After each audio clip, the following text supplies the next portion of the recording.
ఇప్పుడు వెంటనే ఇమీడియట్గా నా అన్వేష్ యొక్క ఛానల్లో ఉన్న సబ్స్క్రైబర్స్ ఎవరైతే ఉన్నారో వాళ్ళందరూ కూడా అన్సబ్స్క్రైబ్ అవ్వడం అనేది జరుగుతూ వస్తుంది. చాలా వరకు చూస్తున్నాం. ఇప్పుడు ఇన్స్టా పేజీలో కూడా ఫాలో కొట్టిన వాళ్ళు అన్ఫాలో అవుతున్నారు.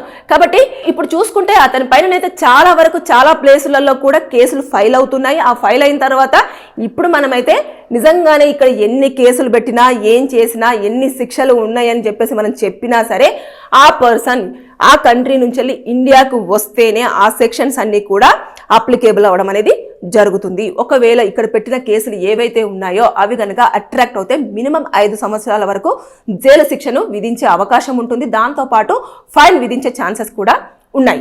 ఇక ఇది కనుక ఒకవేళ మన ఇక్కడ ఉన్న వాళ్ళు ఎక్కువ పెద్ద స్థాయిలో కనుక అతని పైన నినాదాలు చేయడమో లేకపోతే ఎక్కువ స్థాయిలో మనోభావాలు దెబ్బతిన్నాయని చెప్పేసి పోలీసులకు ఎక్కువ స్థాయిలో కంప్లైంట్స్ వెళ్ళాయి అంటే ఇక్కడున్న పోలీసు వాళ్ళు ఏం చేస్తారంటే ఏ కంట్రీ పోలీసు వాళ్ళు ఉన్నారో వారితోటి కూడా మన యొక్క ఇండియన్ ఎంబసీ తోటి డిస్కషన్ చేస్తారు. చేసిన తర్వాత ఈ పర్సన్ని ఖచ్చితంగా కూడా మేము రప్పించాలనుకుంటున్నామని చెప్పేసి మాట్లాడి అదంతా చేసి తీసుకురావాలి. కానీ దానికి చాలా ఖర్చు అవుతుంది.